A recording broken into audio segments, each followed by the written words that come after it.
This episode of Nintendo Power Block is brought to you by, well, you. If you want to learn how to support Nintendo Power Block and the Boss Rush Network, head on over to our Patreon at patreon.com/Boss Rush Network and see which tier is right for you. Thanks for your continued support.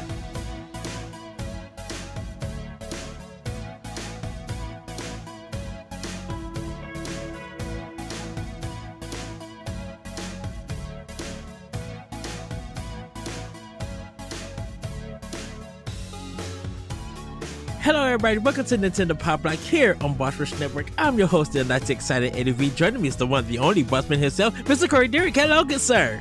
Hello. I am here. I think. How you say that for?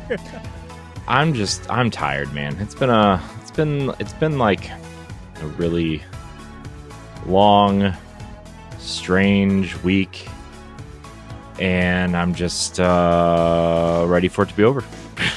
To go into the next week of weird, strange things. I hope not. Hope not as weird as this week. That's all I'm saying. So. Okay. Well, you do have something to celebrate, though. Me? Yes. I don't have anything to celebrate. Yes, you do. That's not true. Yes. You completed a goal today, a big milestone. I didn't complete any goals today. Your weight journey is going good. Yeah, I mean, yeah, but I would hope it would be going good if you've been doing it for almost 2 years. Well, you've been dedicated. So from when you started to where you're at now, that's a big milestone. That's a great thing. That's something to celebrate, be proud of. Yeah, I just am I'm almost there, just got a lot, gotta keep going, but I'm almost at a place where I can not stop, but be fine with, you know what I mean? Just yeah, almost there. So that's good. Something it's something that you should celebrate. I won't say take pride in yourself, but something to be very proud of. Be like, yeah, I did this. Do hard work and dedication. Nothing's wrong with that. Yeah, I don't know, man. I'm just I'm tired. I've been working out a lot more than I usually do, which is well, I took a couple, like, I would say maybe like almost 2 months off, not like eating garbage or anything, but just like not trying for like 2 months before PAX, and at PAX I could like feel it and I could tell. And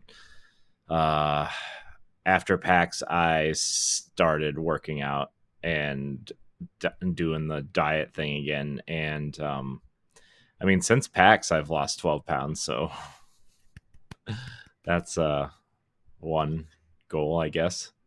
Mm-hmm. So but yeah, I have about 30 pounds to go, and then I'll be like, I'm gonna cut it here, because then I would be at the lowest I've ever been, and that's the goal. And I don't know if I'm ever gonna get there, because I'm just getting older and it gets harder to lose that weight and everything, right? But I'm gonna try.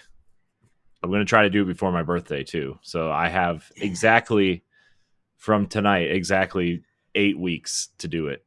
So I don't know how that's going to go, but I'm going to do my best. Do your best. It's a half a pound a day. What could go wrong? So that means no more cheat meals. And I don't think that's gonna. No, I do think the last 4 weeks before my birthday, though, I'm not going to do cheat meals. Because like I'm going to Boston in November, and I will just waste those meals there. So, well, that does make sense. So, yeah. So yeah, I found out that we're closed on Thanksgiving Day again. What? Yeah, so You're I'm gonna not have allowed. Thanksgiving off. You're not allowed to have Thanksgiving off. I'm super happy to have it off. Yeah, and then uh I'm taking vacation kind of like the last Saturday of October, like that Friday, Saturday, Sunday, Monday, Tuesday. I'm taking off. Um, one of those days, I think that Monday, I'm gonna try to go. Oh no, it would have to be the weekend. They said they open up on the weekends.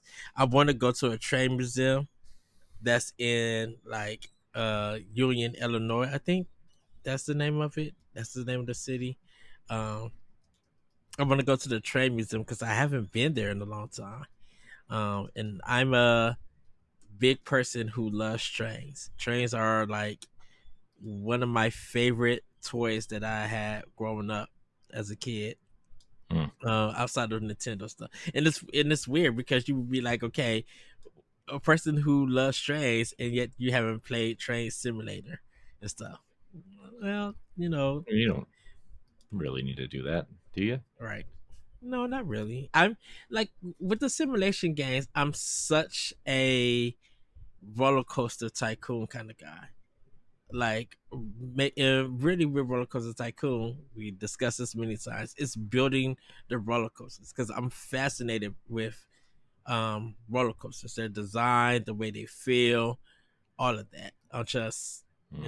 that's a big thing for me. But Yeah. yeah, um trains is one of my favorite things. Like vehicles and stuff. Um so definitely like when I go on a train ride to Chicago, or when I was taking the train to go see um Raw in South Bend, Indiana. Uh it was always fun. Taking the train ride to go see you, Corey. Like that was that one was a great experience of traveling Yeah. for me. Well, Because it was trains, man. They're not what they used to be, I guess, but still very true. still going. So, Very, very true. Yes.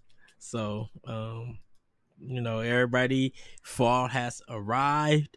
So the fall snacks, besides the pumpkin spice stuff, for me it's I'm so ready for sloppy joes and chili and grilled cheese and ham and tomato soup. Like I'm ready for those kind of foods. uh and then not to the Yukori or anything, um but like those are kind of fall foods that I'm looking forward to, um along with some fall gaming, I should hmm, say. yes. So Fall gaming, huh? Well, those games are coming soon, huh? Zelda Thursday. yeah.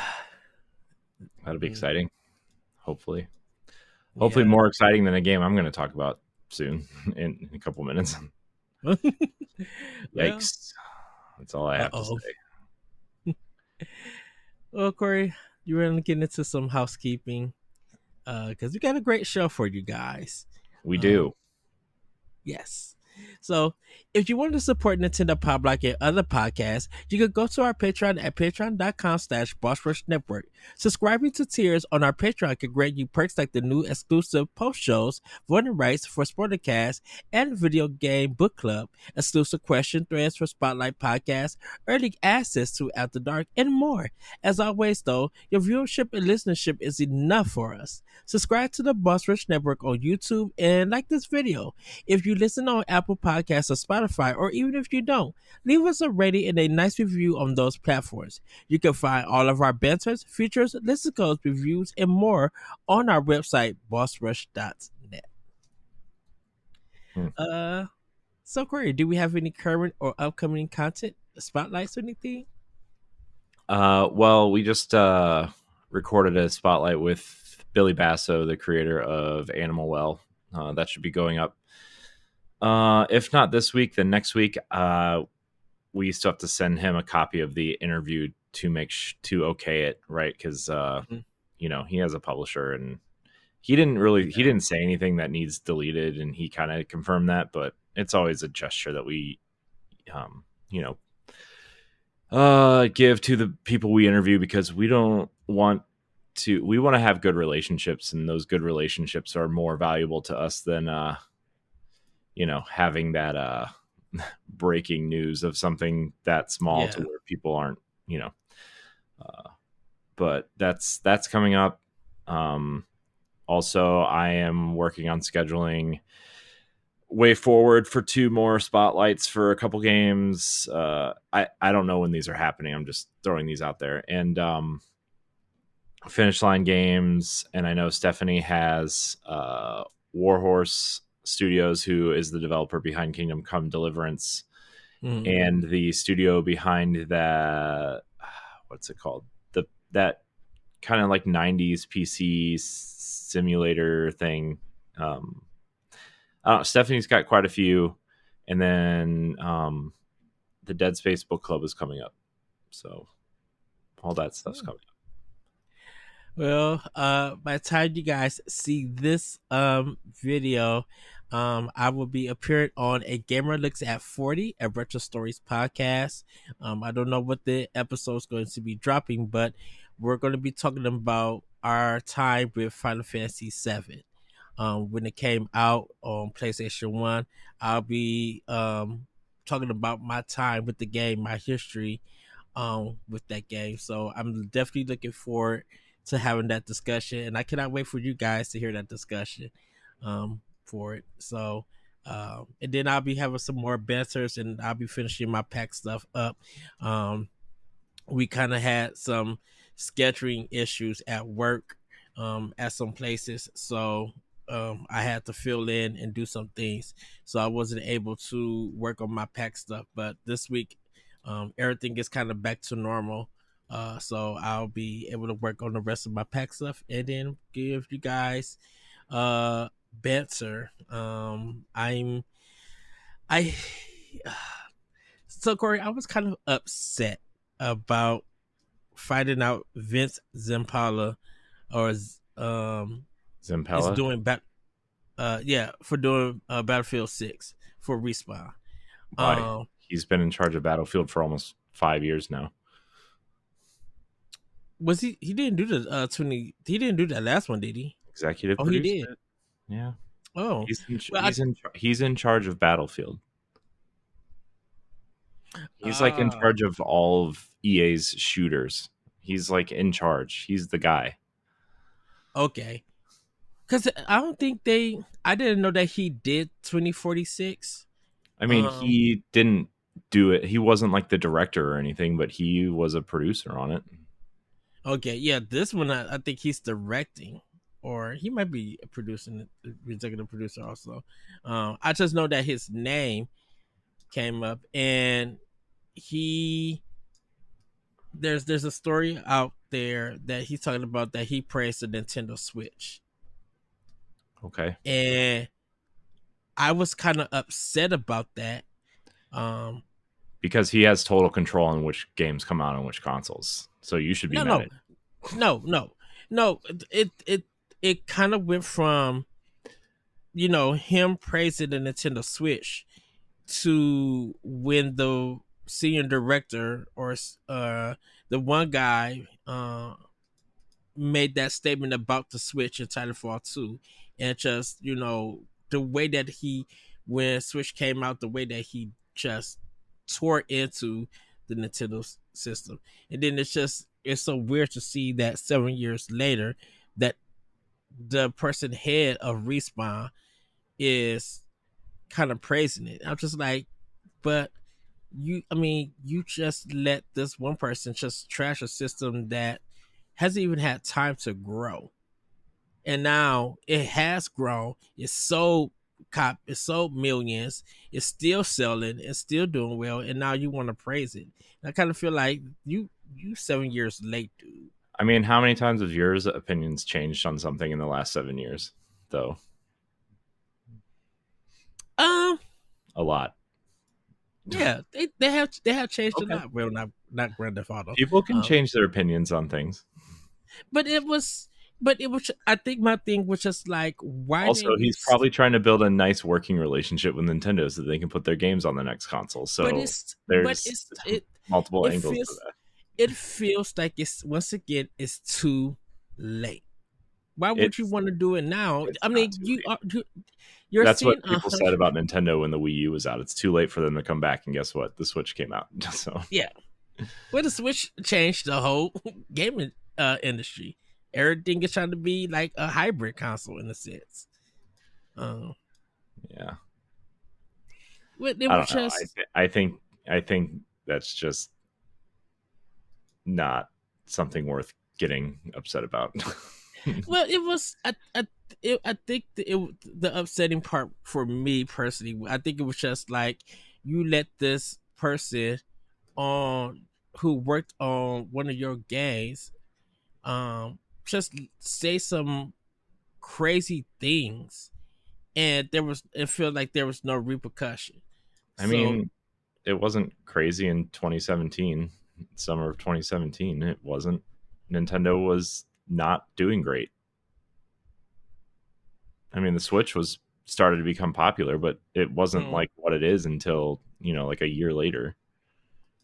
I but mean, it was. I mean, also it was a super not powerful console in a time where power was important. So, um,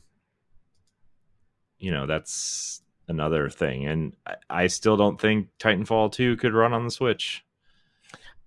but I Uh, think it could. in the way that they want it to, at least, Mm-hmm. especially in a game that focuses on multiplayer. Like,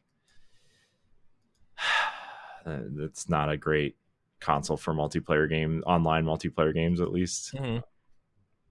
But I think it was more about for a lot of people. It was really more about the campaign than it was for the multiplayer. Like I think people had their Call of Duty in the Battlefield when it was like on Xbox One and PS4. Like that was for that multiplayer crowd.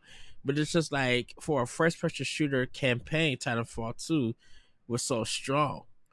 Um and because it didn't sell well on those consoles and PC, um, there is probably a chance that the game, if they put the time and effort into it, it might have sold well, it might have played well. But yeah, it was Yeah, just I think it was just letting that guy um say those things for a system that hasn't had time to grow.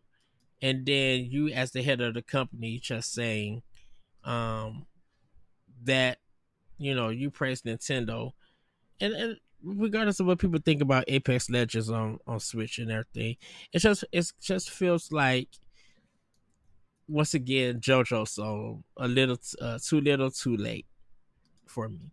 Great that you praised it, great that you recognize what the system does, but I'm like, you're 7 years too late for that. I can understand if he would have said it maybe a year after the Switch was out, and he just kept seeing the Switch having success after success after success, and then come out and say something. But yeah, so I mean, I was gonna write a banter about that, but I think I kind of calmed down from it. I'm like, you know what? I'm a I'm gonna let it roll. mm. So Yeah. Well, I mean, it kind of just is what it is, I guess. For now, I what is happening here?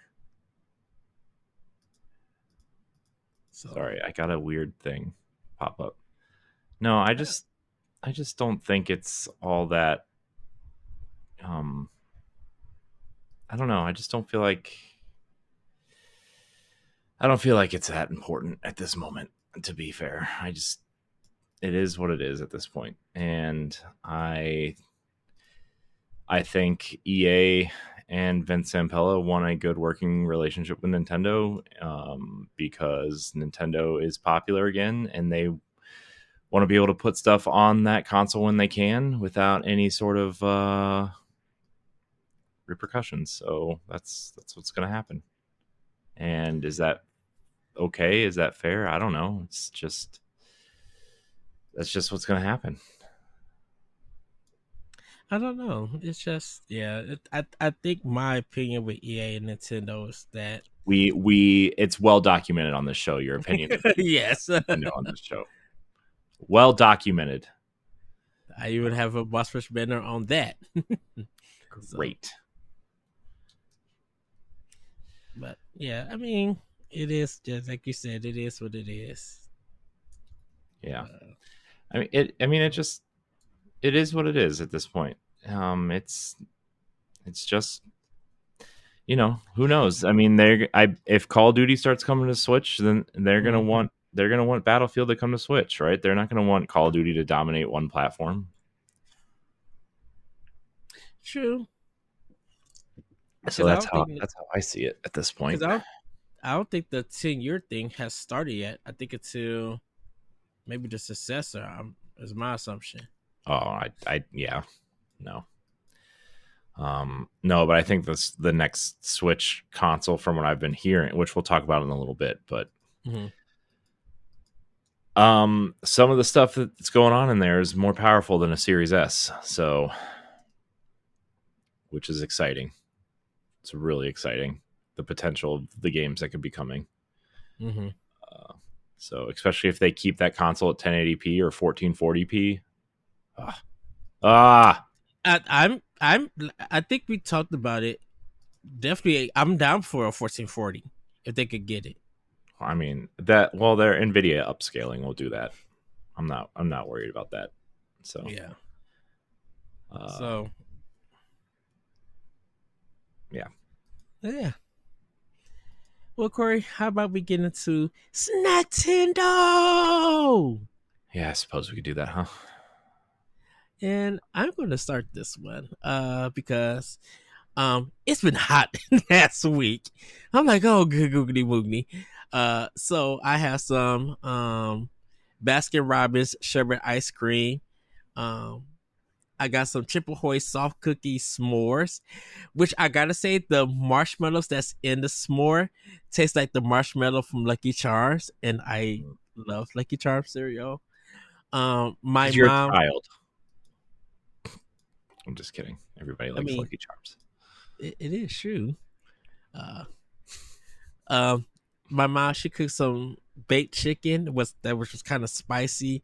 But man, the meat just fell off the bone. I ate like three wings yesterday, and I was just like, this is so good. And we still got more downstairs. And she made some collard greens. Whew. Mm. Girl, I don't know if you ever had collard greens. Nope, I never have. I don't even know what they look like. Oh, really? To be honest with you, Collards. no idea.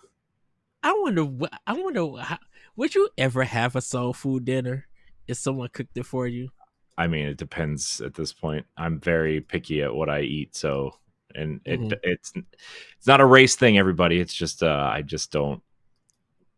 I don't know. I would have to see what was on it, I guess. Uh, but you know, Would you be willing to at least give it a try? I know even though you have your choices, would you be like, you know what, for the first time experience, I'm just gonna taste test everything. Would that work? no, I'm not a taste tester. Have you met me before?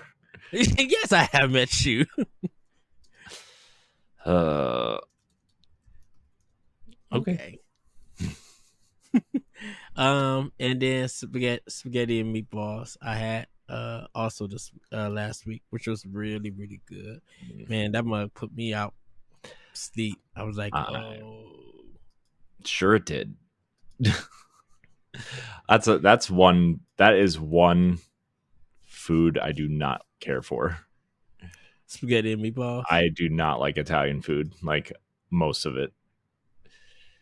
like lasagna. I Um, can't. I can't. Mm-mm. Nope. I don't know was it? why. Is it? Just can't. Is it the? Oh man, it was the worst because I dated two Italian girls, and that was like I had to like force that down every weekend. Oh wow! It was the worst, man. Oh wow! Yeah, that's pretty much it. All that I eat, and haven't really like gone fast food eating and stuff. Um, just kind of being in my stomach. Take it easy. Mm. What about you, Corey? What do you Um, snacking? well, yesterday I had some pizza. Yes. Um, it was Domino's. I had bacon and jalapeno pizza, and I regret like most of it. I gotta tell you, I love jalapenos and bacon, and I got extra jalapenos and bacon, Mm-hmm. and it was really good, except about 20 minutes later, like my stomach hurt so bad. I was like keeling over. It hurt so bad. Did you have to go cleanse the soul? No, not like that. Not like you Okay. at PAX East. No, I just I don't know, man. It was really good. It just I don't know. It just hurt afterwards. That's what you just said. I had 6 pieces of pizza. I regret it. I'm like, he had to Yeah, go that cleanse probably the didn't soul. help either. The amount of pizza I ate. So I haven't eaten that much pizza in a long time. Dude, when I was younger, I used to like put away like I used to put away pizza like it was my job. Mm. And then I wondered why I looked like I used to. uh, Idiot. But yeah, man, ugh. And it was a medium pizza too. It wasn't even a large. It was a medium. That's the 6.99 ones. Yeah, yeah. So I don't I can't I've learned that like I've learned that I can't really eat pepperoni anymore for some reason because it just gives me terrible like it it just makes me feel terrible. I don't know what it is, but the last couple times I had pepperoni pizza, it Mm. just like I like my throat was on fire, my stomach hurt. It was just a bad time, and it sucks You had, because I love pepperoni pizza. did it give you like the bubbles or something, or it was just like, I don't ugh? know. I don't know. Oh wow. Well, what did you do with the other 2 slices? Did you save them for later on? Um, no, because they cut the pizza wrong, and I only got 6 slices. So How they did they it? like, well, it was I don't. They cut it. I don't know. It was so it they like. I know there were 8 pizzas. I don't know. The other 2 pieces are still upstairs in the box. I guess I don't know. I just I think they're. I don't know. I don't know what happened. My brain, dude. I'm so fried. I have no idea. So you just did just They're for free. upstairs in the box. I guess. That I was trying to think. Well, they cut it weird, but that's still there were still 2 pieces left because like 2 of the pieces were huge, right? Uh Because they huh. cut it weird. Yeah. Uh, but then they left like 2 really tiny pieces. So like I don't know, man. There's 2 pieces up there somewhere, but they're gonna get thrown away because they're not gonna be good next weekend, and I'm not gonna eat them this week because I'm being strict on myself. So Yes. Okay. Anything else? no, nothing important. No, All nope, right. nope.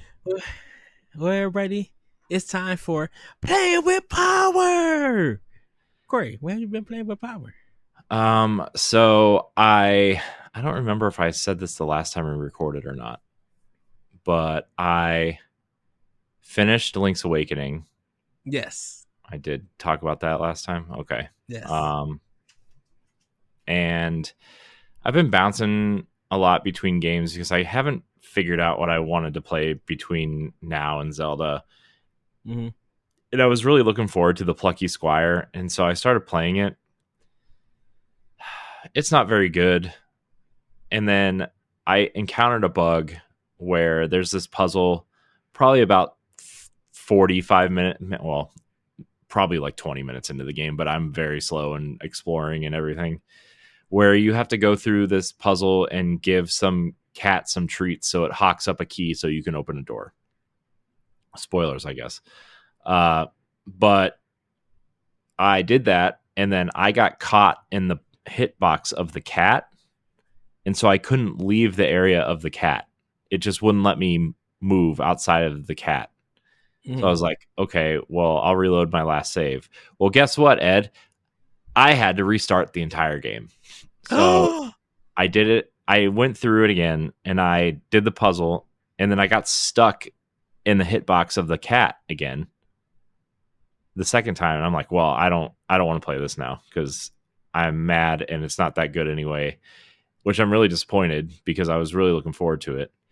I know Pat played it. I think Pat platinumed it, but it just it's not doing it for me. So Yeah, it, I think you're doing the Switch version. I know there needs a lot of updates and everything. yeah, it's not very. It's I might revisit it later, but I'm pretty disappointed in it. I'm I was really looking forward to it too. Should have saved that money for Epic Mickey 2 or Epic Mickey remastered or whatever it's called. Which I have a funny thing about being stuck in uh about that game. But Um, I'll wait. but the only other thing I've really been playing, I'm just waiting for Zelda. So I've just been playing I've just been playing Dreamlight Valley because I just can't play anything else right now. I don't know. I'm not in the I'm in that headspace again where like I just don't feel like playing games, Hmm. which kind of sucks because I would really like to be playing something. I just don't know what to play, and I'm just focused on 100 other things right now, and I just can't get in the mood to play something. I would I'm in that zone where like I wish we were all like close together so we could like hang out or something, but it's just Yeah. I don't know. I'm still in that post PAX funk a little bit, Hmm. and I've just been trying to. I told you, like I went to bed at 10 o'clock last night, um, and I still didn't sleep great. But I went to bed at 10 o'clock, and Oh wow. I just didn't feel like staying up and playing games. I don't know, man. I feel off. I feel really off, and it's cutting into my game time, and I don't appreciate it. I'm So surprised you haven't revisit stuff in your backlog. Um, I and don't know what to everything. play though. That's the problem. Is like I just don't know what to play. And oh, the other thing I played too, I played a little bit of Astrobot, and I wasn't really into that either.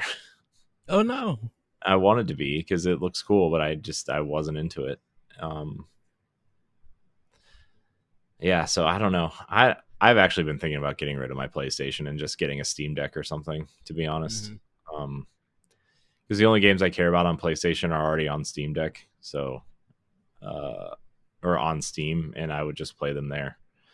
Uh, I don't know, man. I'm just in a weird space gaming wise, and I don't know if I'm just like burnt out or what. But I mean, I am burnt out. I can tell you that 100%. But um, the show must go on, and uh, yeah, I'm just having a hard time trying to figure out what to play, and I hope Zelda cures that because I would really like to play Zelda and like it. Yeah, that's literally gonna be my focus game. Uh, Thursday. Yeah. Like for a couple shows and stuff. Like I want to play it to completion. And everything. Well, is that all, Corey? That's everything. Yeah, that's it. Okay. Um, well, for me, speaking of getting stuck, I got stuck in the Epic Mickey demo, Rebrush. Um, I was on top of it's the teapots that's moving around. And there's like some things at the top. But somehow I jumped up and got stuck in the handle and couldn't move. And so I was just like, well, I guess I got enough of of the demo. Hopefully the game is polished, more polished, and I won't encounter this. Um, but it feels good on Switch. for Epic Mickey. So enjoyed that little demo. Um, Everything else I've been playing, Final Fantasy VII, I've been playing, so I could be ready for the discussion. I'm like almost halfway through that game. I just gotta do a little bit more. I'm at where I just met not the wizard. Um, well, yeah, meeting that one guy. And he shows us the galaxy and everything. That's where I'm at. With it. I started up like a dragon infinite wealth um on Xbox. Been playing more of that, enjoying it. The funny thing is I'm not even where the demo is supposed to where the game is like really supposed to start. I'm kind of still like way in the intro, so I haven't even shown up on the other continent or other country and stuff. So hopefully that will happen soon. Once again, just so many cutscenes in that game. Um, I've been playing Persona 3 on Switch.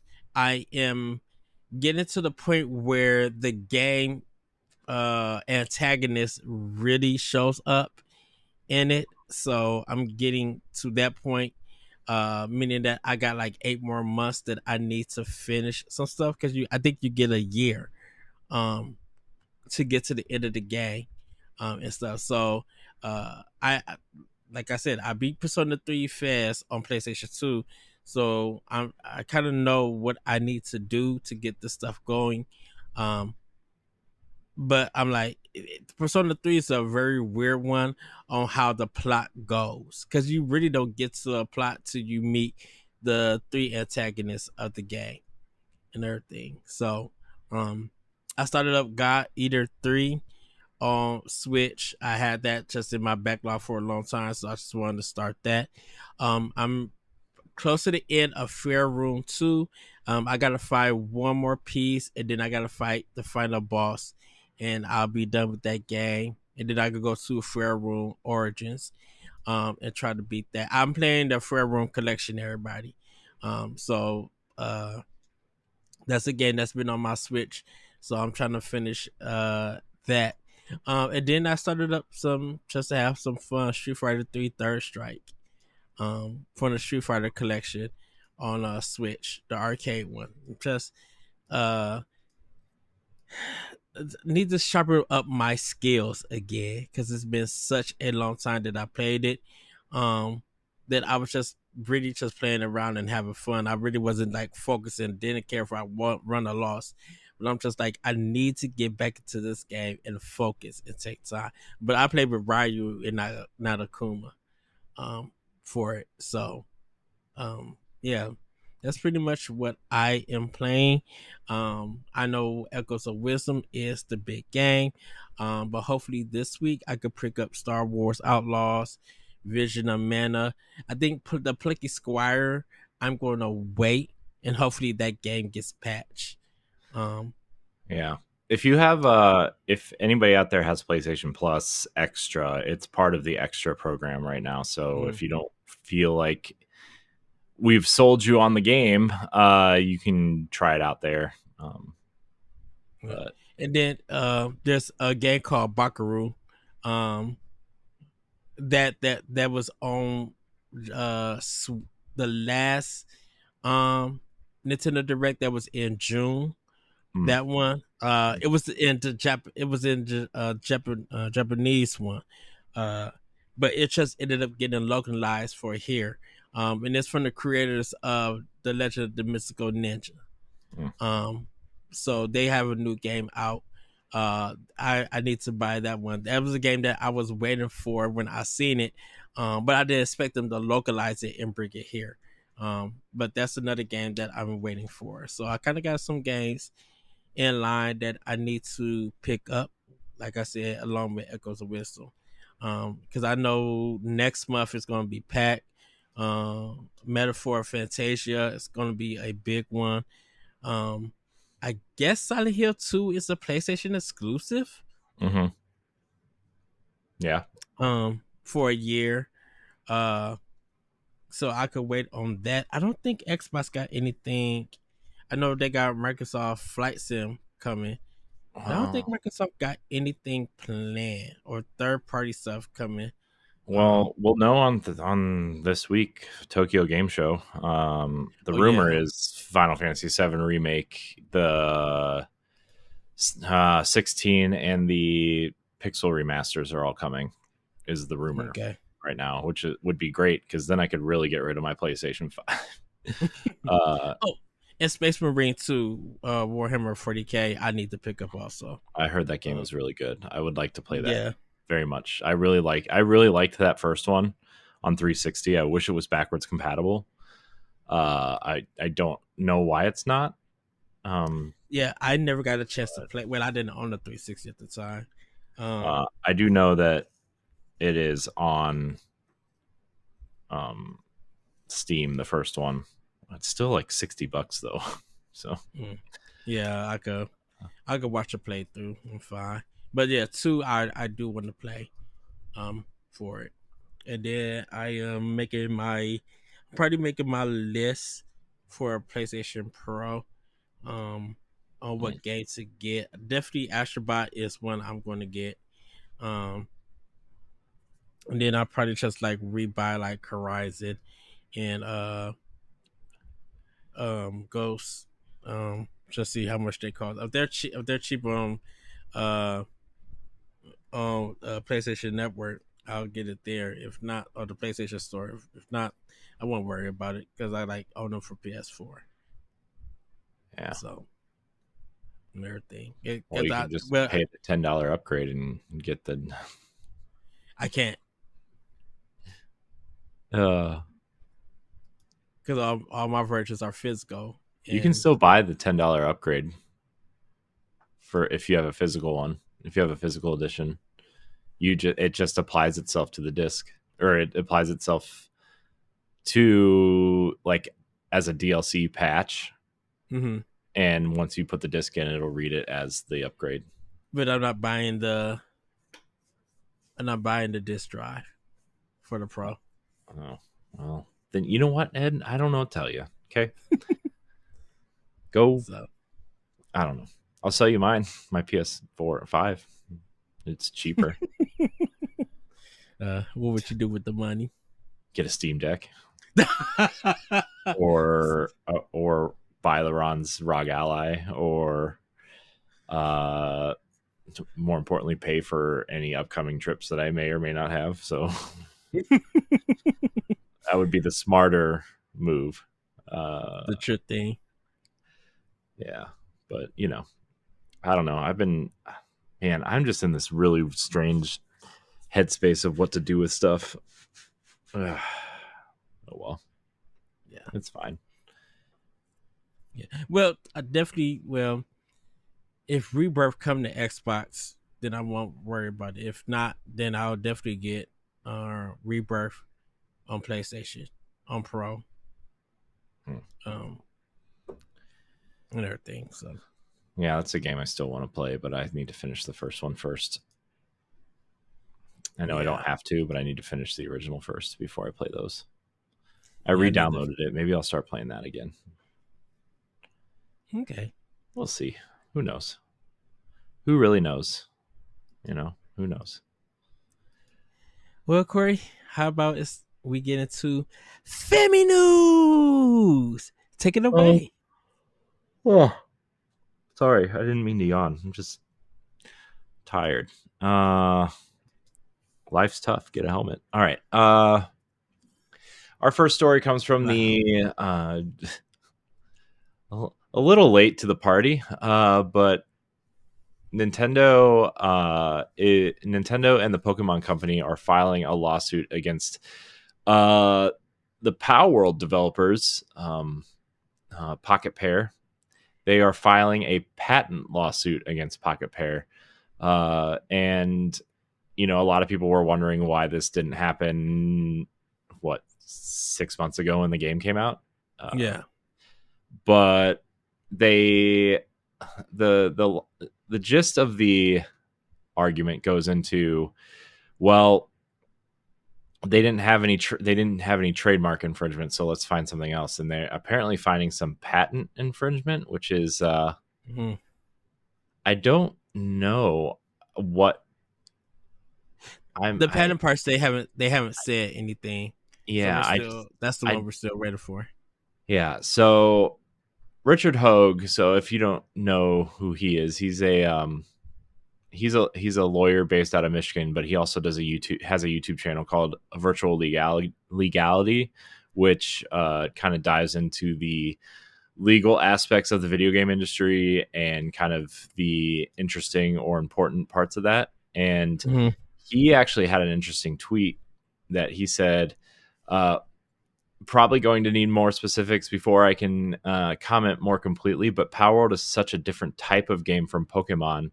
It's hard to imagine what patents, not copyrights, might have been even plausibly infringed.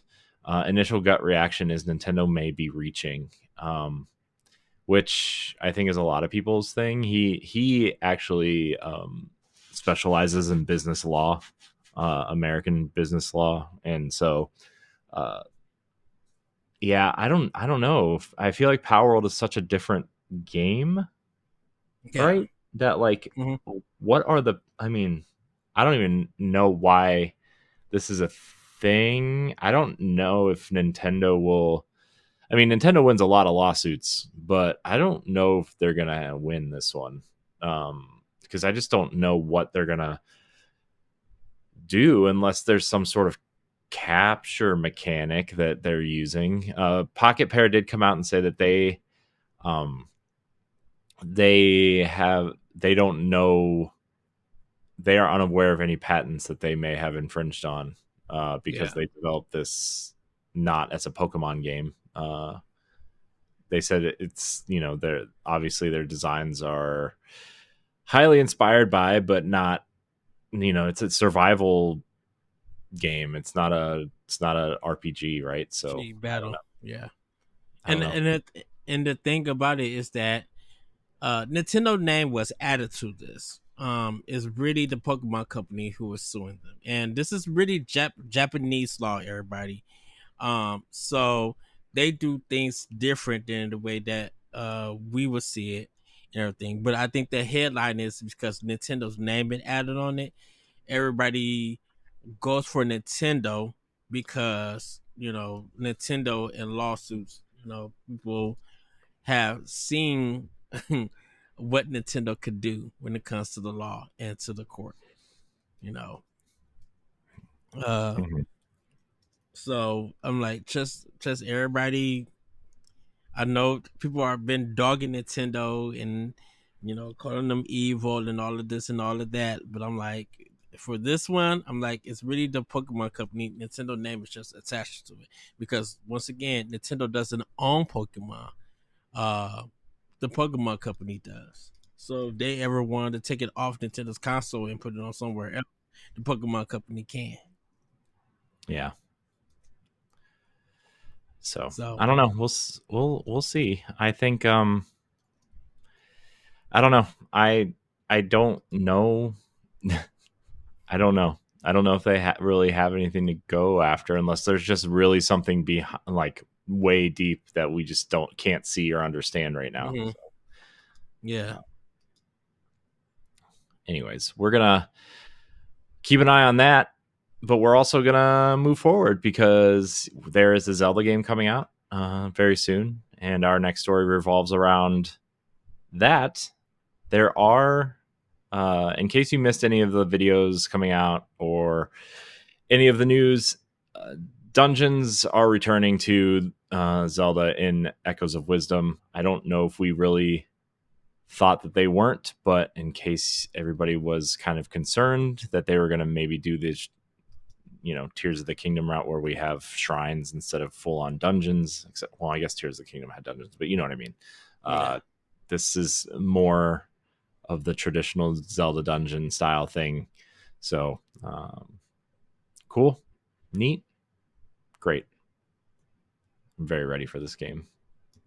I really hope it's yes, as good as the demo was at PAX because it was awesome. yes, Yes, I'm assuming we'll probably get reviews Uh-huh. uh this week. I could actually say because I know some people said the game got leaked or the whole game was online and stuff like that. I haven't seen no one post anything. Um, I know I read a comment that someone was live streaming the game like on TikTok and something. Um, but yeah, ever since that news story that the game was leaked and it was out or stuff like that, and about spoilers, really no one's been talking about it. I haven't heard anything, or people really blocked any spoilers and stuff. Yeah. So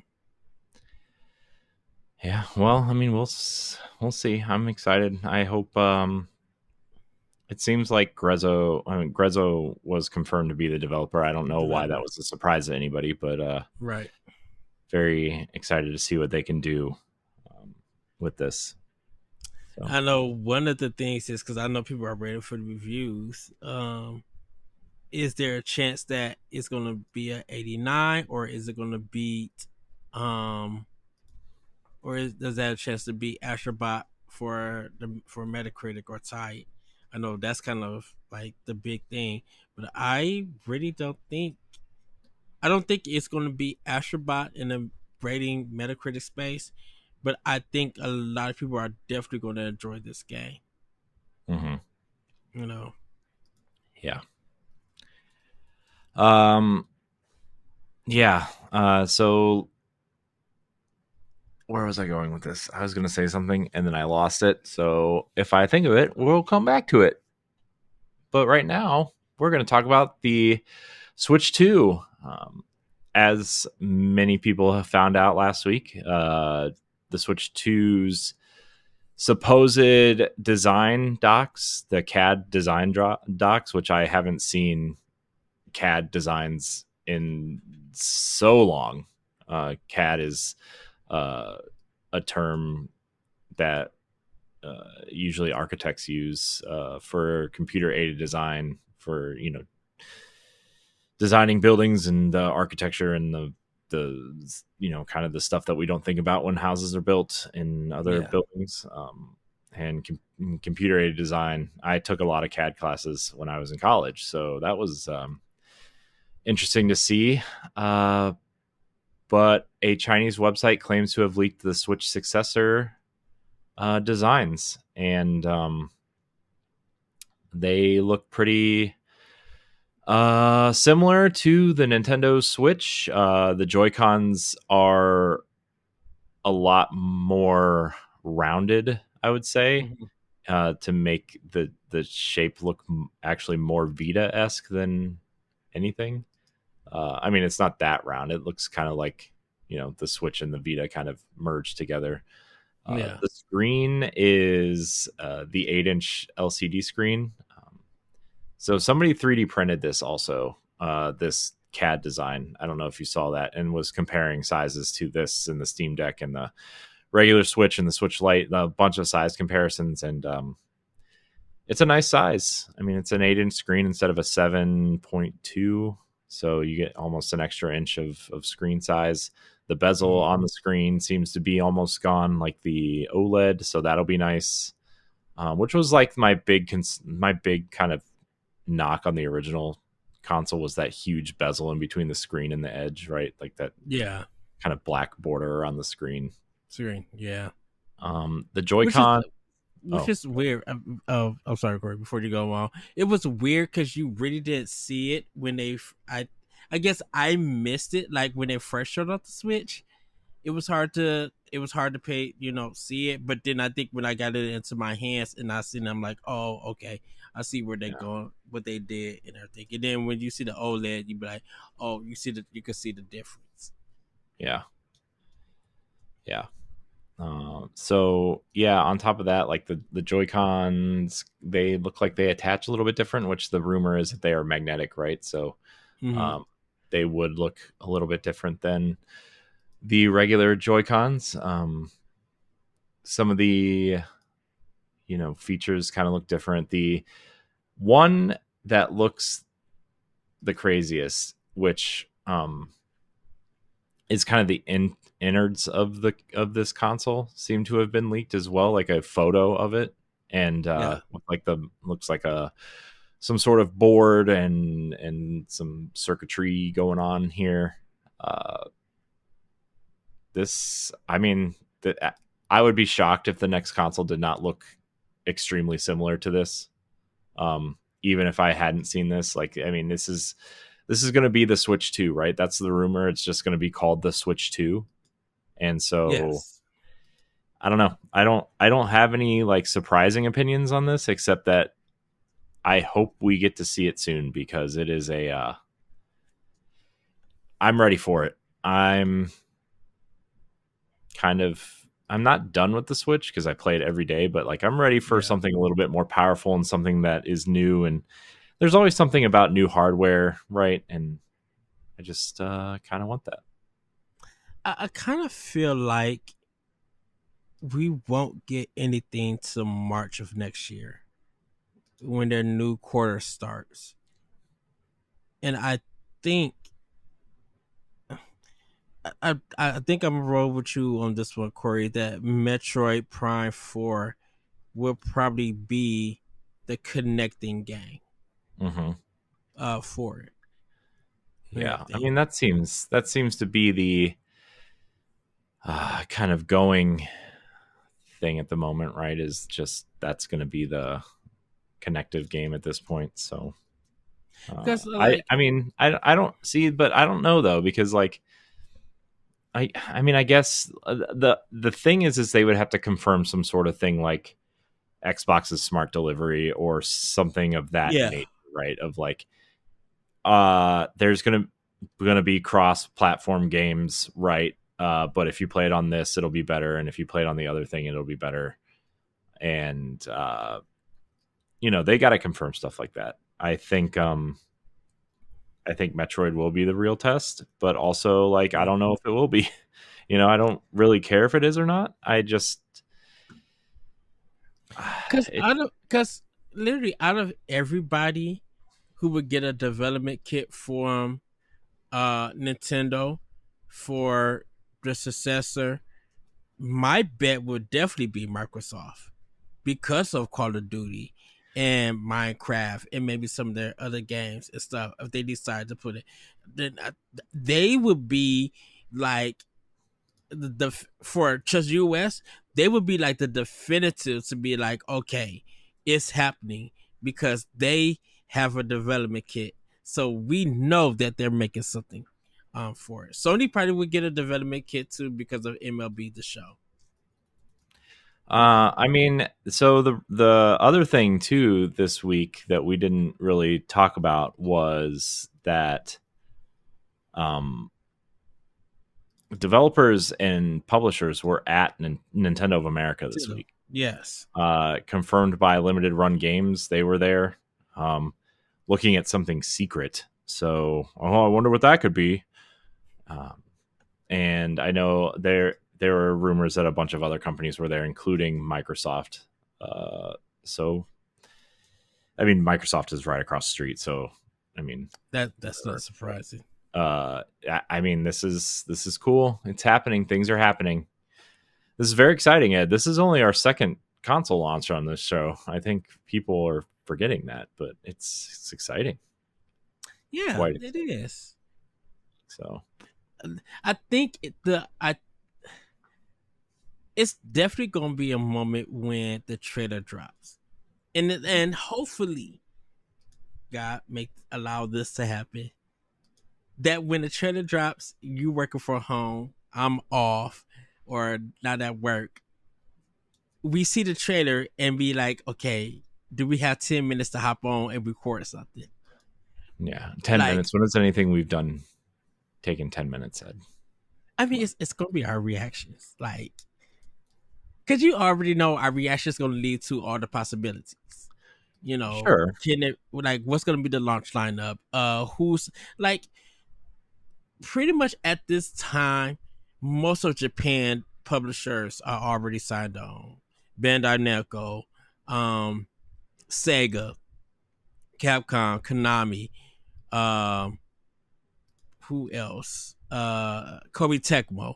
Like they probably all signed on. Definitely, those are kind of like the big recognizable ones. And then like maybe like Natsume and some of the other smaller companies. I definitely in Japan they have all signed on. Europe and the US is going to be very interesting because I know like Devolver Digital is going to be signing on. Like they would be crazy not to sign on, and getting all of those games. Um, at the time, we don't know about Annapurna, so that's a question mark. Uh, but I Yeah. think a lot of the indies are developers and stuff, and publishers are definitely signing on for it. Yeah. Um, Yeah. like I think Focus is it Focus Entertainment? I think Yeah. Focus Entertainment.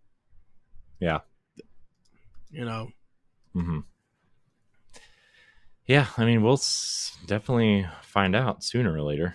Um, but this is, I think the Switch 2 is obviously we're excited for it and our community is excited for it and a bunch Mm-hmm. of people are really excited for it. I think Nintendo, what they're doing, what they've been able to do with the Switch is nothing short of spectacular, no matter which way you look at it, right? Like they've changed games again, right? I mean, they tried to change it with the Wii, and for the most part kind of did with, at least for a time where everybody was trying to copy the motion control thing, and Mm-hmm. they tried to get ahead of the second screen experience thing, and with the Wii U, and it was that tech was interesting, right? But like never really took off. But like now it's how do we take your existing library on the go, and the Switch is doing that. And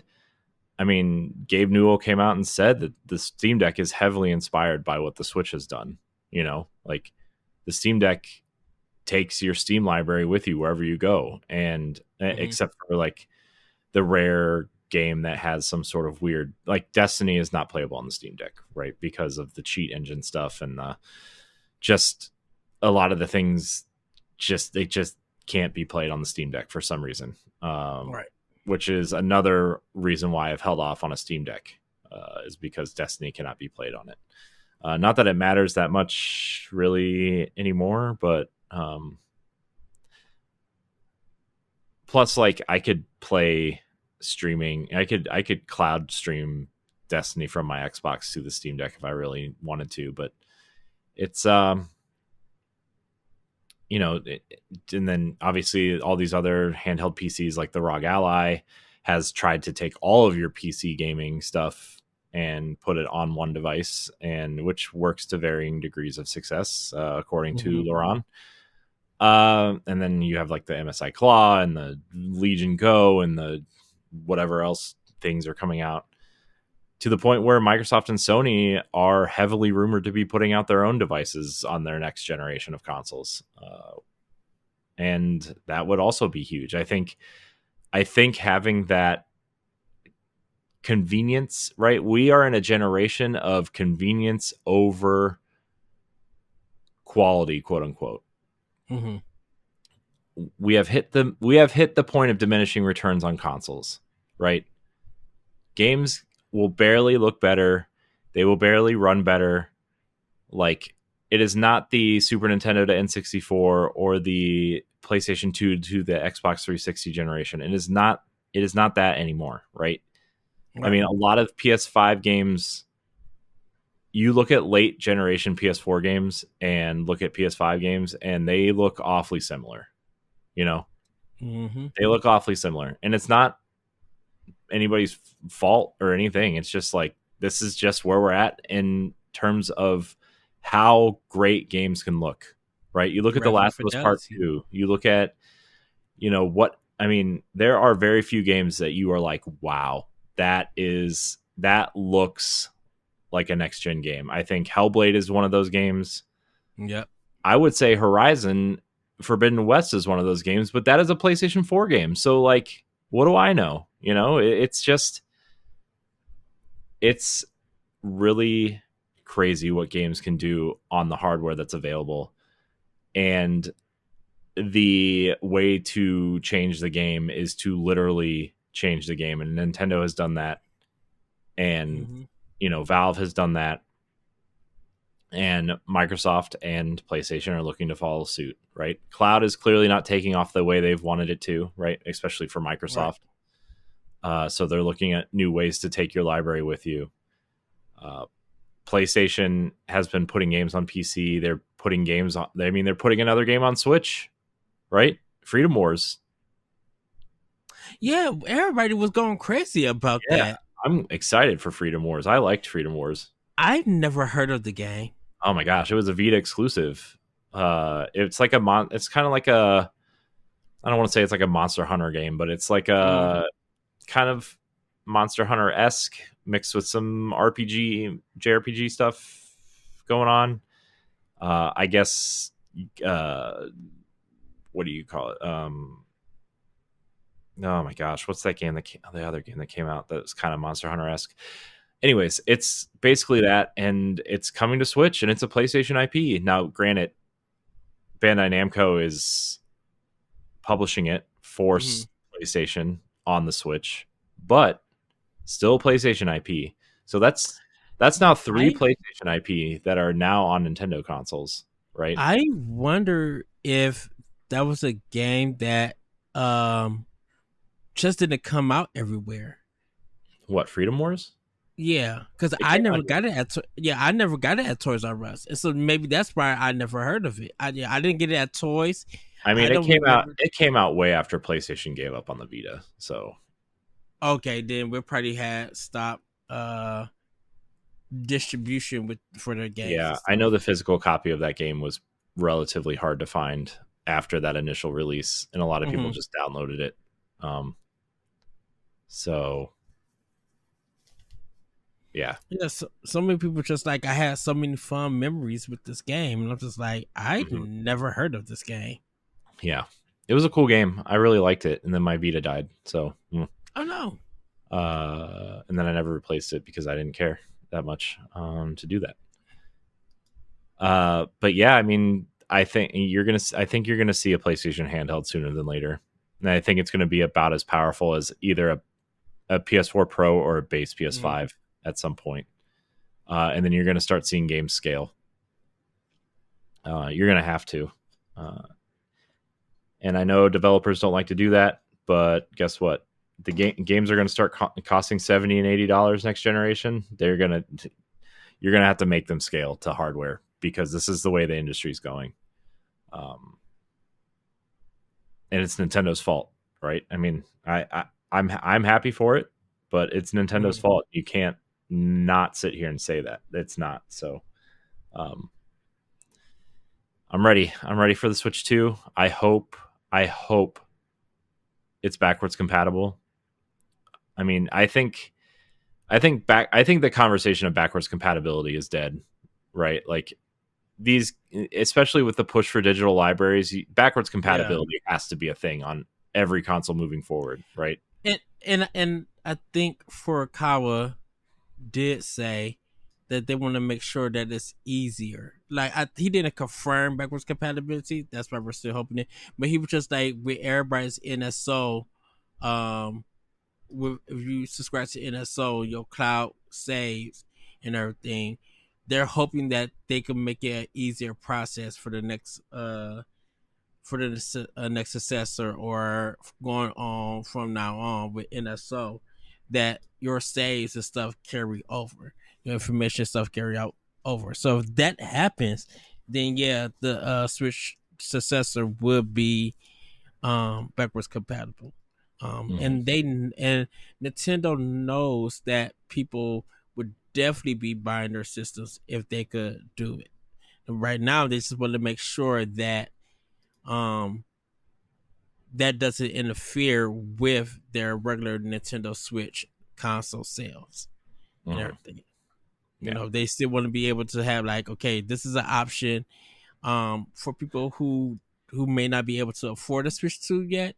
We still got the OLED, which will still provide you value and entertainment with these games. yeah, And then when you're ready to upgrade, you can bam, buy it and then carry your games over. yeah. So we'll see. I'm excited to see what this console does. I'm excited to see how powerful it is. I'm excited to see what games it's launching with, Mhm. and we will definitely be keeping an eye on it. But Ed, that is all I of our news stories for the yeah, I day. actually was thinking about with all the games that are out for Nintendo Switch with their successor coming, what 10 games would you make for their launch lineup? Hmm. So if you want to put Breath of the Wild in Tears of the Kingdom like a combo pack, you can. Or I mean, um I would be shocked if they didn't have some sort of like upgrade for those games mhm. to run at like some sort of steady frame rate and up resed graphics and some sort of whatever, right? I would be shocked, but Well, also shoot, it's probably not a priority at this point. was it Sword of Shield that had the problems for Pokemon? Yeah. Yeah, whatever the last two Pokemon games is, if that Switch successor could fix it, I think everybody would probably be like, that'd be the test to try, um, try it and everything. Hmm. Um, I think definitely Fire Emblem Three Houses and I Smash mean, Ultimate. I wonder if the next console will launch with a Pokemon game. And I know and what I'm saying is Mm-hmm. I know Pokemon is, even when a new console comes out, it usually comes out in the last generation of consoles because there's a install base. But if there's Yes. backwards compatibility and the new console can add some oomph, for lack of a better term, to those games, like Yeah. what a launch that would be. You would have probably, I would be assuming, a 3D Mario game, Metroid Prime 4, and a Pokemon game all launching with this thing. If this launches next fall or next summer or whatever, right? Man, could you imagine? And then sprinkles the Zelda ports in there somewhere, or The Zelda ports. Mario Kart 9 would be what I think everybody would be looking for. Be like, are we going to get, like, we're going to get it on successor, but oh, that's when coming are out we going before. to be? You better believe that's coming out before Christmas. That's going to be a holiday game at some point. Mario Kart 9. You think, you think it's a good holiday game though? Yes, yes. To get more systems? Mario Kart 8 has sold almost 70 million copies. Are you kidding? Of course, it's still doing bangbusters. I know Come that. on. But I'm just saying, but because of Mario Kart 8 being was like, I think it was like the April game, um, when Switch was after the Switch came out, I think it was the April game, Mm-hmm. and it's just been selling. So I Yeah. think so I'm thinking that would Nintendo want to recreate that, or do they save it for Christmas holiday season and be like, bam, this is the holiday game? Because like if Xbox and PlayStation don't really have anything at this time, then yeah, that game is going to sell multitudes of systems and games. That may be the 1-to-1 seller, like Breath of the Wild was for Switch. Mm-hmm. But I kind of wonder what month would you do it in? Do you do it like in November? Is that like a good time? I mean, you could do it. You could make it like the October. Well, also it depends on when the console comes out, right? Yeah. Like I would assume the console would come out in like August or September, Mm-hmm. and then the launch game would have to be the Mario game, right? Yes. I would assume the launch game would be the Mario game. I would assume Metroid Prime would be the summer game, and then you would help promote the new console with Metroid Prime looking and running better, right? Along with the Mario game, and start advertising Pokemon. Because, like, what I would imagine theoretically, if this console doesn't come out in March, April, May timeframe, Yes. you would launch the console in September with the Mario game. I think Metroid Prime would either be, also you got to get the Metroid Prime 2 and 3 out in the Oh spring. yeah. The Like Uh, those would definitely need to drop. Like that is no question now. yeah, Definitely definitely after the successor remaster, I think what doing what 3 million plus. Yeah, they would uh, be insane not to do 2 and 3 now. yeah. I think you would have to. I think you would launch with Mario. October would be Pokemon. Well, Pokemon's always November, so I guess you would have to Yeah, put Pokemon in November. So October would probably be be like Mario Kart, I oh, Luigi's guess. Mission 4. No, it's too soon. Um, I think it's too soon. Or you would launch with one of the Zelda ports in October and put Mario Kart out in December. I don't know, because you're gonna want a game out all 4 months. Yes, I guarantee you, one of them's gonna be a port of something. My guess agreed. would be Zelda. Mm, and then you would Pokemon would be an easy one because it's about time, right, for a new Pokemon game. Well, I guess Legends is coming out though in what, February? I don't. I think 2025. I don't even think that game got It's dated yet. it's in February. It's in the spring. I think they said 2/25. Maybe I anyways, that game's coming out early next year. Yeah, So, but they've put out multiple Pokemon games in the same year anyway. I don't know, man. There's I a think lot. we need a I really think we need a Pokemon Direct to confirm Well, yeah, at the there will you be, know right? It seems like a right because I'm like if they talk about the trading card and all of this stuff Pokemon, I think at the end of that Pokemon Direct, if they announce what is the next mainline Pokemon game, mhm, that is a chance that they could get it out in 2025. Now it's up to Game Freak because they're still working on their own game. mhm. Whenever that comes out, so it's very juggle right there. But Yeah, I could see I could I feel like Pokemon will miss the launch year and drop that following year due to time and development, not development costs, but I think due to a time planning thing. yeah. Man, we could do a whole something on this, but We could table it for a special pass for uh, future yeah, special pass. yeah, I mean, at least that'll give us time to think yeah, and form our opinions and stuff. Because the us, like we'll have our opinions, and then we'll be like, "Oh, that could happen," and then this could happen. We could play off of that. yeah. So, anyways, that's gonna do it for stories, Ed. Um, All right. so, I throwing it thought you back was to gonna you. move to. Okay. Well, everybody, we do have just a quick boss rush banter. The future of Zelda sorry, the future of 2D Zelda is promising. This one comes from our very own, one second, everybody. I have to load it again. Oh Kyle my gosh. Fraser. He's talking about the Legend of Zelda Echoes of Wisdom. Um, and so you guys could give that one a look. I think because we got the remake of Link's Awakening and how that took off and like the love that game got, um, it looks like that 2D Zelda is still a big part of just not the Zelda franchise, but to gamers everywhere.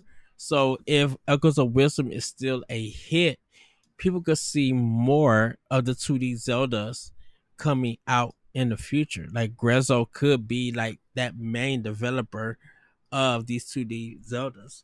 And we can also see some remakes of the old games and everything. Um, but do you think, Corey, that 2D Zelda is still important to not only Nintendo but to gamers everywhere.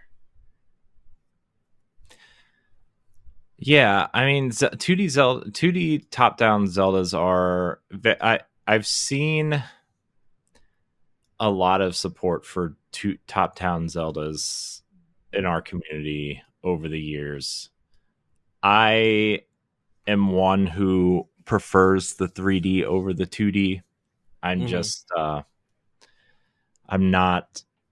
I don't know. I just like I didn't grow up playing the 2D Zeldas, so they're just never on my mind ever. Hmm.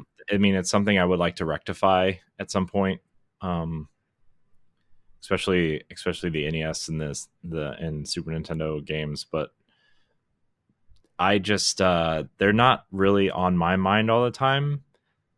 I mean, the Link's Awakening remake is the first 2D Zelda I've ever finished, so uh, oh, I guess maybe second because I finished the Minish Cap, but I uh, I think that they are important uh, because it provides a no pun intended, a different perspective on the series. It provides a new variety of game type in a franchise that people love, right? Hmm.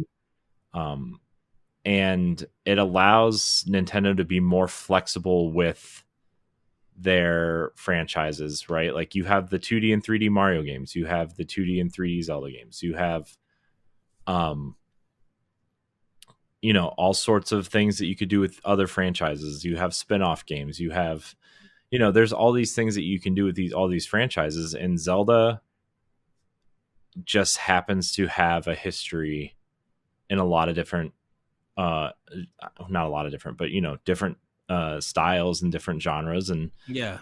um and I think the other thing that 2D games allow is that traditional Zelda experience that people kind of want the 3D games to go back to, Yes. in a way, right? Like not not everybody is thrilled with the openness, I would say, of Breath of the Wild and Tears of the Kingdom, which I see the point.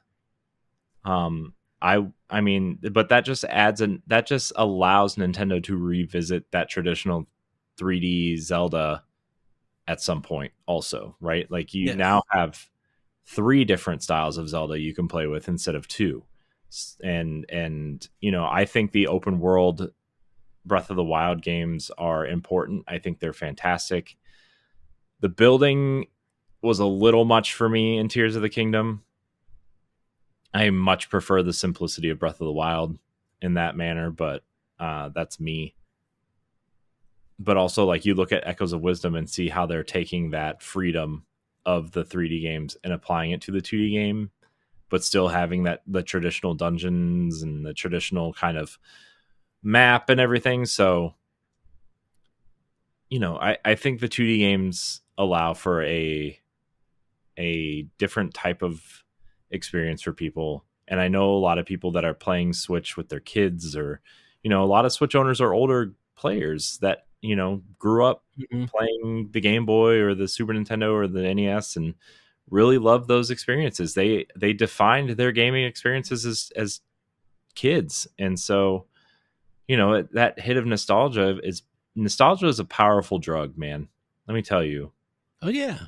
as someone who has been reliving a lot of nostalgic things, both good and bad, in the last month or so, like, nostalgia is a very, very powerful drug. And you give people a hint, even a hint of that somewhere in a franchise that they are nostalgic for, in the style of game that they're nostalgic for, they're going to bite.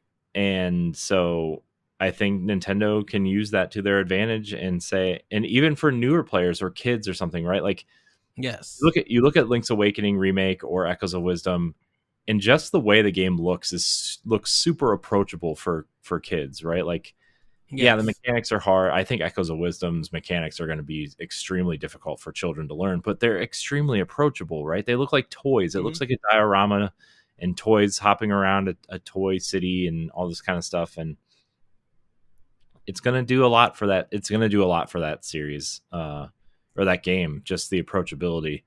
I don't think it's going to sell nearly as well as Tears of the Kingdom or Breath of the Wild, but I think you Mm. could see, like, within the first year, like a 5 million, 6 million, Yeah. like Skyward Sword HD esque sales numbers, which is not terrible at all. Mm. So yeah, I don't know. What do you think, Ed? I've kind of been rambling about this I and going I in I think different directions.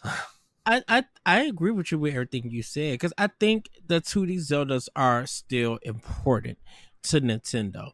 Um, like you mentioned, nostalgia. It's about that, for us as adults who grew up with the Zelda series.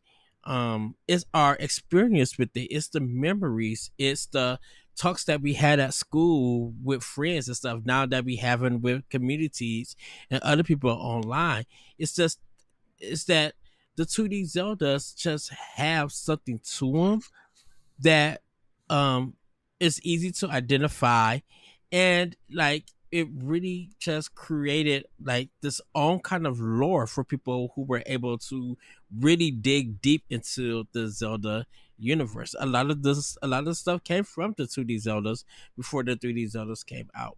So and speaking of kids playing it, like it's a game that kids can play with parents or with their brother or sister or whoever, with the other friends, and expose them to logic problems, expose them to puzzle solving, and going on this adventure. It may take some time for them to grasp and stuff, but I'm like, if people help guide them through those games and stuff, um, it may get to a point where kids might be like, you know what, I want to try to do this on my own and see what happens. And there's going to be some failure here and there, but I think the 2D Zelda games allows you to be like, okay, you failed, let's try it again. And at some point, and definitely with the modern games, they'll be like, we can help guide you if need so, and Mhm. everything.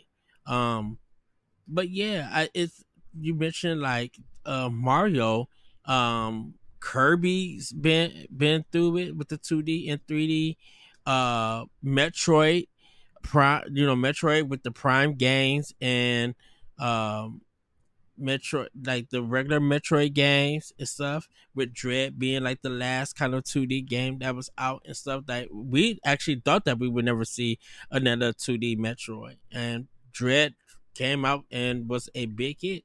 And then we got the Prime games. So I think Nintendo knows that when they could take a series that started off 2D and make it 3D, they could always go back to the 2D series if it makes sense to them, and make a great product, make a great game to put out for people to play. And I think that's what kind of the Zelda game has been. Link's Awakening kind of needed that remake because it came out so like 2 decades ago, like Mhm. way back on the Game Boy Color. So it's a new generation, a new audience to play it. So if they could spruce it up, give it some kick, and make it run a little bit better, why not revisit and put it out for kids and families to get into? I mean, it literally, with even just Breath of the Wild and Tears of the Kingdom, people were um getting all the Zelda games and playing them with their kids. Mhm. And then when kids got to play Wind Waker, they got to enjoy it, and everybody was just like, I think that's where that love for Wind Waker being on Switch is coming from, because of all the stuff that people have played with Wind Waker on GameCube and on Wii U. And to get their kids now who probably own their own Switch, who may have never played Wind Waker, this is a chance for them to experience that game and Mhm. stuff. And you got NSO with Link, with Zelda 1 and Zelda 2 and Link to the Past and stuff. The only one that's really missing is Link Between Worlds and stuff. So you got a lot of the history of the Zelda games on Switch. Um and these 2D games could be some of the new history for a lot of kids. So I think that 2D games, and with Zelda in particular is very important to Nintendo. It does look promising as long as I believe that the 2D Zelda games are always going to be executed with a high level of quality. You know, you got Mhm. Anuma and you got Miyamoto still alive and kicking it, making sure that those games are, at the top, at the highest of quality that they can present. You know, they probably don't want to see the Zelda games, fall by the wayside and everything. Yeah. Well, I think I don't think anybody has any fears of 2D Zeldas going away for a while, unless Echoes of Wisdom just doesn't sell at all, which I don't Hmm. see happening. So, but yeah, Okay, Corey, your camera like is shaky. is it? I don't know. I'm Okay, bouncing my there you legs, go. so that's probably why. Oh well, Oh, it's fine. okay. It's like this is an Got a earthquake lot of. happening. Oh, well, Corey, how about we get into Pack Watch, the games that's coming this week? Did you want me to read them or? I mean, I can read them if I can get there. Okay. You know what? Let's double team this one. We No, never did a double team one. no, I don't double Come team on, anything. let's try it. On 9/24, Disney Epic Mickey rebrushed. This beautiful remake sends Mickey Mouse on an epic journey through the wasteland, a realm of forgotten Disney characters. As Mickey, you will dive into fantastical world and, armed with a paintbrush and thinner, shape your adventure and the fate of this alternate world. This game kind of signaled Oswald the Lucky Rabbit's comeback, which Mm-hmm. was really huge, because uh, Disney history nerds may know that before Mickey Mouse, Oswald the Lucky Rabbit was Disney and Brothers Animation Co. Uh, that was their first animation short for NBC, and their contract stated that NBC owned the character and not the Disney Brothers. So when they set out to do new things, they decided that they were going to create characters that they would own, and that's how Mickey Mouse was born. And this is a fictional take on if Oswald had become the central figure of Disney and not Mickey Mouse. That's what the Wasteland is like all of the ideas that got thrown away because Oswald was not part of the Disney family. So, And I did not know that any of that history until this game came out. Until Warren Spector was talking about it. I didn't. I literally thought Mickey Mouse was Disney's first character that's been gone for years. Didn't know about Oswald or anything. yeah. So, can't wait. I'm excited for that. I am Um, too. so. Uh, Also on 9/24, the Aura of Worlds is coming. Explore dangerous worlds where you'll need to creatively use your skills and leverage the environment to your advantage. Explore, run, hook, fight, and charm your way through ever-changing deadly mazes, overcoming powerful guardians. Cool. On 9/26, Silver Silver Ave Avenue. I don't know. The Honest I Elf. think it's Silver Axe. I think I put it wrong. Oh, you spelled it wrong. Silver Yeah. Axe, the Honest Elf. Complete a fairy tale epic adventure with the animals of the forest. After the goddess fell asleep, the forest gradually began to collapse. Generation after generation, the elves chose brave warriors to who took up the goddess's silver axe and returned to the forest, trying to save the goddess and the forest. But all failed. Now you are the last chosen elf warrior, and it is your turn to complete this great adventure. This is what how it was written on Nintendo's website. So don't blame me. I didn't write this. Hmm. So, 926, also a little game called The Legend of Zelda Echoes of Wisdom. The people of Hyrule are being stolen away by strange rifts and have appeared throughout the kingdom, with a certain swordsman among them missing. It's up to Princess Zelda to save her kingdom in a brand new adventure in the Legend of Zelda series. So, Yes. looking forward to that as well. Definitely A lot of Epic games Mickey. coming out. Yeah, definitely Epic Mickey and Zero Echoes of Wisdom are my two must-haves. Yeah. So. But that's it, Ed. All right, and I did put out for questions, but we didn't get anything. So hopefully we will have questions for next week, everybody. But thanks for listening and or watching Nintendo Power Block, which is a part of the Boss Rush Network. If you enjoy our discussion, please do subscribe on YouTube or your favorite podcast application. You can support us over on Patreon. That's patreon.com/Boss Rush Network. Thanks everybody for listening, and we'll see you next time. Bye everybody. Woohoo! Goodbye. If you want to see how you can become a Patreon producer, head on over to patreon.com/Boss Rush Network. The Patreon producers for this month are Adriel Munger, Austin Campbell, Celeste Roberts, Christian S., Sana Dierig, Francisco Santillan, Matthew Keel, and Todd Oxtra. Thanks for your continued support of the Boss Rush Network.